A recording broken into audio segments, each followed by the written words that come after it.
जी, तो दोस्तों इस वीडियो में हम देखेंगे कि फर्स्ट टाइम पे जब ये सॉफ्टवेयर आप यूज़ करना शुरू करते हैं, तो किस तरह से आप मास्टर इन्फॉर्मेशन में प्रोडक्ट्स डिफ़ाइन करते हैं, कस्टमर्स डिफ़ाइन करते हैं, परचेज़िंग के लिए अपने सप्लायर्स डिफ़ाइन करते हैं, ठीक है ना? तो चलें वीडियो को शुरू कर लेते हैं और ये देखिए आपके सामने मेन्यू खुल गया है। सबसे पहले आपने मास्टर इन्फॉर्मेशन जो है ना, इसको क्लिक कर लेना है। यहाँ पे आप प्रोडक्ट्स को क्लिक करेंगे तो नई डेटाबेस जो होगी ये तमाम एम्प्टी होगी, ठीक है ना? जिस तरह आप एक्सेल में एंट्रियाँ करते हैं सेम इसी तरह जो है ना आपने एंट्रियाँ करनी है, आपको इस तरह की डेटाबेस मिलेगी जैसे अभी कोई भी प्रोडक्ट डिफाइन नहीं है, ठीक है? तो यहाँ पे आपने जब प्रोडक्ट डिफाइन करनी है तो ज़ाहिर है शुरू कर लेना है। मैं लिखता हूँ मैंगो, ये एक मेरी प्रोडक्ट है और यहाँ से मैं केजी लिख लेता हूँ इसका वेट यूनिट और ओपनिंग इस वक्त मेरे पास पड़ा हुआ है केजीज़ में 25 किलो, ठीक हो गया? और ये मुझे कॉस्ट करता है 350 में और मैं इसकी सेलिंग प्राइस जो है ना सेट करना चाह रहा हूँ 425। तो ये आप देख सकते हैं कि जितनी भी अवेलेबल प्रोडक्ट हैं साथ उनकी क्वांटिटी अवेलेबल क्वांटिटी भी शो करता जा रहा है। जैसे मैं परचेज़ डालूँगा मैंगो की और सेल डालूँगा ये मुझे अवेलेबल क्वांटिटी भी यहाँ पे शो करना शुरू कर देगा। और जब भी मैं इसे सर्च करना चाहूँगा या किसी भी प्रोडक्ट को तो मैं यहाँ से इस ऊपर वाली लिस्ट से सर्च भी कर सकता हूँ। इसे मैं सेव एंड क्लोज़ कर दूँगा। यहाँ से मैंने कस्टमर अकाउंट पे क्लिक कर लेना है और तमाम कस्टमर्स जो हैं मेरे, उनको मैंने यहाँ पे डिफ़ाइन करना शुरू कर देता। फॉर एग्ज़ाम्पल मेरे पास एक कस्टमर है, उसका नाम है उबैद, ठीक है? उबैद खान कर देते हैं और इसका ओपनिंग बैलेंस है 85,000 रुपया यानी कि कस्टमर है तो हमने रिसीव करना होगा ना। तो यहाँ पे उसका मोबाइल नंबर मैं दे सकता हूँ, एड्रेस दे सकता हूँ उसका और एनटीएन एसटीआर नंबर भी दे सकता हूँ, ईमेल भी दे सकता हूँ और यहाँ से मुझे सिलेक्ट करना है कि कौन-सी कंपनी में मैं इसको डील कर रहा हूँ, ठीक है ना? और उस कंपनी का मैंने अलहदा हेडर फुटर बना के रखा हुआ है, अलहदा से मैंने उस कंपनी का लोगो बना के रखा हुआ है।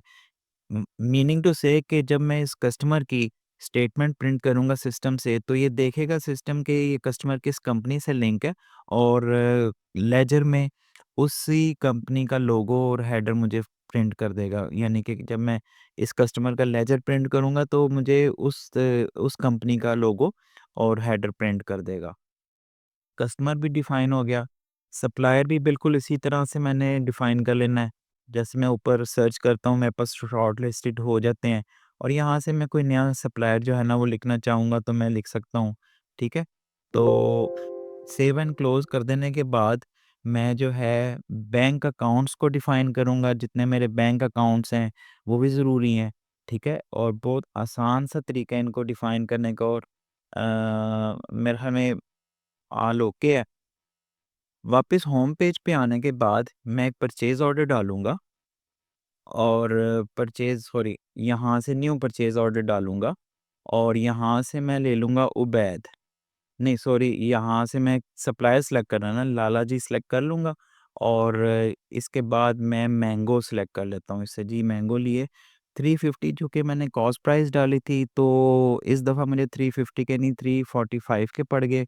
तो मैं अपनी कॉस्ट प्राइस को यहाँ से चेंज कर लूँगा और क्वांटिटी मैंने 60 किलो 25 पहले मौजूद थी मेरे पास ओपनिंग में 60 किलो मैंने जब यहाँ पे लिखूँगा ये टोटलिंग आ जाएगा मेरे पास।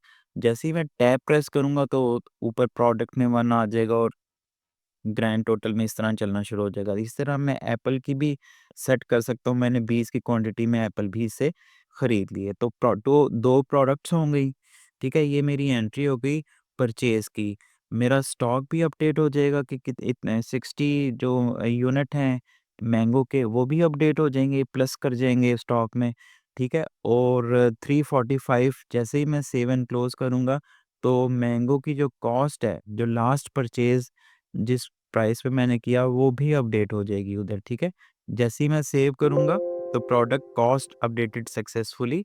अगर मैं आपको मास्टर इन्फॉर्मेशन में जाके मैंगो दिखा दूँ, तो मैंगो की आप देख सकते हैं 345 जो है वो कॉस्ट शो कर रहा है, जबकि मैंने 350 लिखी थी। तो ये हर परचेज़ के टाइम पे ऑटो अपडेट हो जाएगा और साथ ही आपको अवेलेबल क्वांटिटी भी शो होना शुरू हो गई है, ठीक है? 25 पहले थे 60 मैंने परचेज़ कर लिए। अब मैं आपको एक सेल की एंट्री डाल के दिखा देता हूँ और उसके बाद मैं रिपोर्ट्स दिखाऊँगा। तो न्यू सेल जो है हम करेंगे, यहाँ से एक उबैद खान जो है, ये हमारा कस्टमर है और यहाँ से हम इसको जी मैंगो दे रहे हैं 425। चूँकि मैंने सेल प्राइस डाली थी वो ऑटो आ गई है, इसे मैं चेंज भी कर सकता हूँ। मैं कर सकता हूँ 455 कर देता हूँ इसको, ठीक है ना? और इसको मैं 35 क्वांटिटी सेल कर रहा हूँ। कॉस्ट मेरी जो है वो ऑटो आ गई है, जिसे मैं चेंज नहीं कर सकता और टोटल सेल्स भी मुझे वो शो कर रहा है और टोटल कॉस्ट भी शो कर रहा है। तो जैसे ही मैं टैप डाउन करूँगा, तो मेरे पास 1 क्वांटिटी लॉक हो गई, ग्रॉस टोटल हो गया, जीएसटी अगर मैं देना चाहूँगा तो वो भी इधर मुझे डिस्प्ले हो रहा है और यहाँ पे मैं 92 के भी रुपीज़ उसको डिस्काउंट भी दे देता हूँ। तो ये सब टोटलिंग मेरे पास होगी। जैसे ही मैं नॉन जीएसटी इनवॉइस क्लिक करूँगा, पीडीएफ फॉर्मेट में मेरे पास ये खुल जाएगी एप्लीकेशन में रिपोर्ट, जिसका हेडर फुटर चेंज करने का मैंने तरीका ऊपर दूसरी एक वीडियो में दिखा दिया, बता दिया। और मैं आपको जीएसटी कोटेशन भी जो है वो प्रिंट करके दिखा देता हूँ।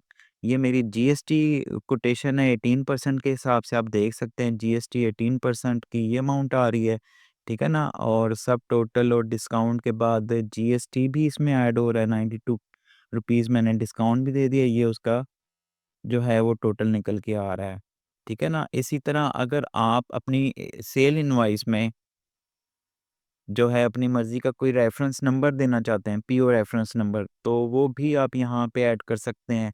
अगर मैनुअल कोई सेल इनवॉइस का नंबर आप चलाना चाह रहे हैं, सेल इस तरह से मैनुअल उसको नंबर देना चाह रहे हैं तो वो भी पॉसिबल है, ठीक है ना? अब मैं आपको दोबारा से जीएसटी इनवॉइस प्रिंट करके दिखा देता हूँ। तो ये पीओ का रेफ़रेंस नंबर आ गया जैसे हमने एंटर किया था और जीएसटी इनवॉइस नंबर में ये आपका आपका खुद का नंबर भी जो है वो आ गया है। इस तरह से आप अपनी जो सेल इनवॉइसेज़ हैं उनको खुद से भी नंबर लगा के तो इश्यू कर सकते हैं। तो डिलीवरी चालान भी चूँकि मैं अब दिखा देता हूँ, तो ये डिलीवरी चालान भी इसका आ गया, यूनिट और क्वांटिटी इधर मेंशन हो जाएगी और बन जाएगा आपका डिलीवरी चालान, ठीक हो गया? तो अब हम इसे सेव एंड क्लोज़ कर देते हैं। इसके बाद हम रिपोर्ट्स की तरफ आ जाएँगे। रिपोर्ट्स में हम देखना चाहेंगे कि हमें दिखा दो कि इस वक़्त अवेलेबल स्टॉक रिपोर्ट क्या कौन-सी है? उसके लिए जो है मैं कर लूँगा यहाँ से कहाँ गई, stock available in store with prices, ठीक है?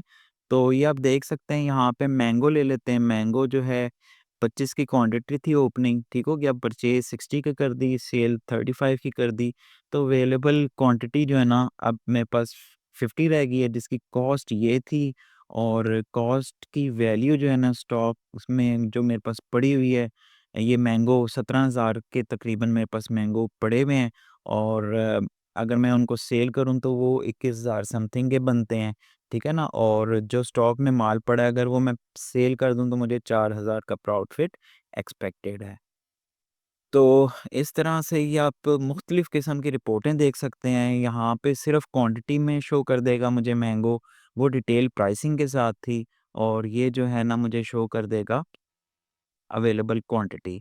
आपने एक चीज़ मेक श्योर कर लेनी है कि जो डेट है, ठीक है ना? डेट आपने वो वाली डालनी है जिस तारीख तक आप ये रिपोर्ट देखना चाहते हैं। फॉर एग्ज़ाम्पल डेट मैंने डाली है फॉर एग्ज़ाम्पल जनवरी की, लेकिन मैं सेल कर रहा हूँ फ़ेब में कर रहा हूँ या मार्च में कर रहा हूँ सेल इनवॉइसेज़ जो मैं डाल रहा हूँ, ठीक है ना? तो वो जो सेल इनवॉइसेज़ होंगी जो प्रोडक्ट की क्वांटिटी माइनस हो रही है वो फिर इस रिपोर्ट में शामिल नहीं होगी। तो आपने हमेशा ये जो डेट है टू डेट इसे अपडेट रखना है, ठीक है ना? किसी भी पुरानी डेट का अगर आप देखेंगे अवेलेबल क्वांटिटी तो उसमें फिर क्वांटिटी आपको उस तारीख तक ही मिलेगी। तो बेशुमार रिपोर्टें हैं, तकरीबन सारी की सारी रिपोर्टें हैं जो कि किसी भी छोटे-मोटे बिज़नेस में रिक्वायर्ड होती हैं। इसके अलावा भी हम आपको असिस्ट कर सकते हैं।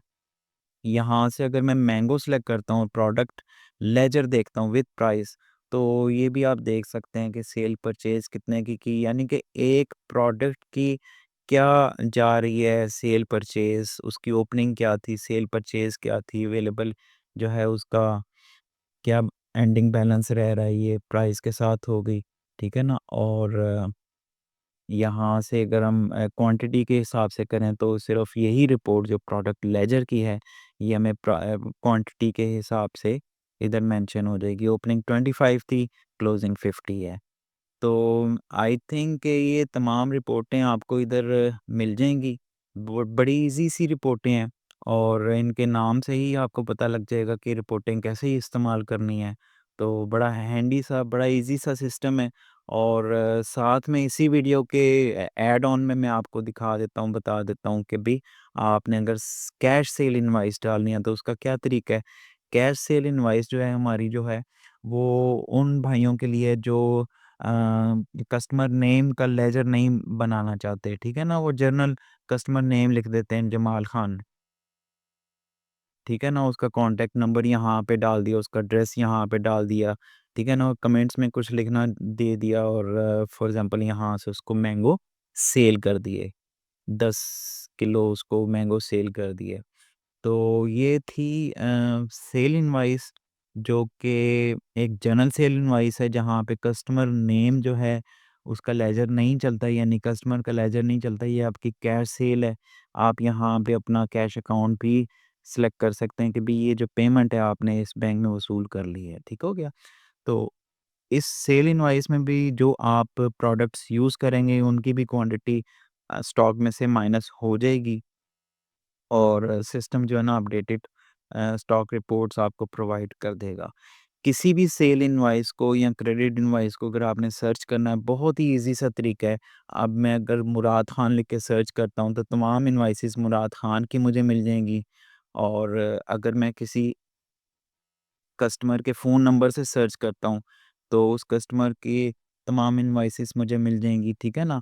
और अगर मैं किसी इनवॉइस नंबर के हिसाब से उसे सर्च करता हूँ, तो मुझे वो इनवॉइस नंबर भी मिल जाएगा और अगर मैं उस इनवॉइस को ओपन करता हूँ, तो वो ओपन भी हो जाएगी, ठीक है? बहुत ही ईज़ी, बहुत ही हैंडी सा सिस्टम है और उम्मीद करता हूँ कि आपको पसंद आया होगा। Thank you very much for watching this video.